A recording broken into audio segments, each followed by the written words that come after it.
He will be joining us, Steve Forbes, talking a little bit about the Bucs' disappointing loss to Xavier, 22 points. They fall to the Musketeers on Saturday afternoon. However, that's not been the story that's dominated conversation of sports in the market today. And it is a day, kind of a rare day, the day where ETSU football is on top of the fold. Usually, that's Tennessee football. Bigger SEC. Even in the Tri-Cities, we sell our souls, for instance, to the local team, ETSU. I've done it on here. And we focus on the team in Knoxville. They're the state school after all, and we're part of the state, unless you're listening in Bristol, Virginia, or watching on 1420 NBC Sports Radio Tri-Cities on Facebook Live, or I guess there are parts of North Carolina where the signal goes quite well as well. Anyway, but yes, we do invite you to watch, and if you're missed part of the show, we archive 1420 NBC Sports Radio Tri-Cities, the Facebook page. You can watch us there. Anyway, it's my hope this weekend allowed a changing of philosophy concerning the way ETSU is viewed by their fan base, as well as the Tri-Cities community. First, let's talk about that loss to Xavier, ETSU. One of my criticisms with college basketball, and for that matter with the Buccaneers fan base, is that there is almost an acceptance of losing to major programs. Let me give you an example. What would you say is the game that ETSU fans think of primarily? What would you say is the most famous game in ETSU history? It's a loss. 72-71. If you're a real Tri-Citian, you know what I'm talking about. And I can't believe ETSU losing to Oklahoma, 1989 NCAA tournament. I've written about this game, Sports Talk. I've lived the part of this game. I've seen ETSU make the NCAA tournament 9 times. People talk about that game around here, that loss to Oklahoma, almost like it's a victory. In fact, let's take almost out of it. They talk about it like it's a victory. Even though the Bucs blew a 15-point lead to Mookie Blaylock and company, even though they couldn't get the ball across the timeline, 4 seconds left to put up a final shot against Billy Tubbs' defense, they still talk about it like it's a victory. That's bad for the program. You're supposed to win those games. 16 seed. Yeah, no 16 has ever beat a number 1. I know, this was about as close as it came. I guess one team went to overtime, but no one. 15s have defeated 2 in the NCAAs. A 16 has never defeated a 1. Still, just the idea of, losing by 1 point. I don't know, in Cullowhee. I know it's a smaller fan base, but in Western Carolina, in Asheville, do they talk about, the 1 point loss 6 years after ETSU, 7 years after ETSU lost to Oklahoma, to Purdue in the NCAA tournament? That was a 16-5. I think it was Frankie King's last second shot went off the back of the rim. Otherwise, Western Carolina would have been the first team 16 to be a 1.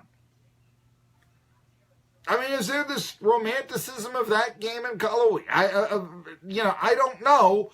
I would think not. It's almost a acceptance of, it's just nice to be here.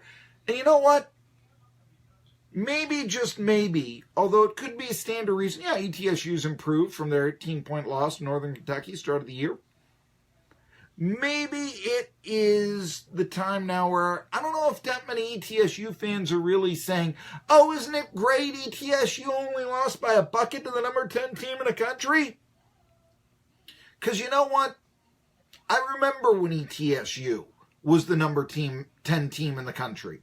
I remember when ETSU was the number 10 team in the country. For that matter, I know from a historical perspective when ETSU beat the number 9 team in the country.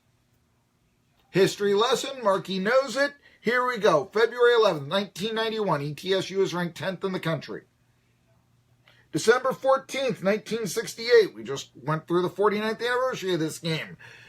Harley Skeeter Swift, Madison Brooks, and company, they go to Cameron Indoor Stadium and defeat the 9th-ranked Duke Blue Devils by the score of 71-63. Now, ETSU will truly have arrived as a basketball program when they can finish games like that out. You know, in the first 2 seasons, under Steve Forbes, ETSU has had big signature victories. The victory against Georgia Tech in Atlanta, game after ETSU lost to eventual national champ Villanova by 30. That sees the direction of the program under Steve Forbes. It could have fallen right down the drain after that big loss to the Villanova Wildcats. Future national champion or no? We had no way of knowing at the time. It looked like, oh boy, here's Steve Forbes, the guy who, you know, it came off like a palooka in his introductory press conference, you know, and, oh, I didn't know they ran zone around here. And well, learn that. And 30-point loss to Villanova, I'm thinking, this is not good. What happens very next game? ETSU overcomes a 5-point halftime deficit, beats Georgia Tech last year in overtime. ETSU beats Mississippi State. Okay, Mississippi State isn't a basketball powerhouse. Haven't been in several years. They're still coached by Ben Howland. Howland still, you know, took UCLA to the national title game. It's not like it's, you know, I mean, it's a legitimate victory. Victory against an ACC team and an SEC team. Maybe it is the bottom half of the conference, but it's a Southern Conference team winning those games. Okay, that's a step forward. A victory against 10th-ranked Xavier. Xavier, 10th ranked, better than the other 2 teams, even if they are in bigger conferences. That would have been the signature defining victory for ETSU. They're really now still looking to, well, do you call Georgia Tech? Do you call Mississippi State? Do you call the victory against UNCG to go to the NCAAs last year as the biggest victory in Steve Forbes' career? I don't know. Could have happened, should have happened. You're up by 22 points, you got to win a ball game. You lose like that, and you don't look like you're an up-and-coming program. You look like you are just happy to be playing with Xavier. Number 10. You know what? ETSU is coming off an NCAA tournament berth. 2 seasons of 24 or more victories. This program, let alone the entire Southern Conference, and there are some big matchups in the SoCon this week, but if the SoCon is ever going to be a 2-bid league, if ETSU is ever going to be a program that's going to get an at-large bid, got to win that game.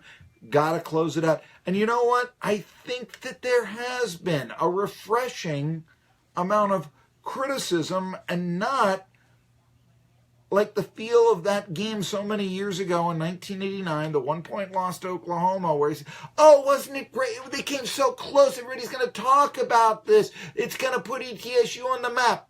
Beating Xavier would have put ETSU on the map to a certain extent. It would have gotten the headlines. Losing? No, not at all. No. It was ignored by the nation. That's what was at stake.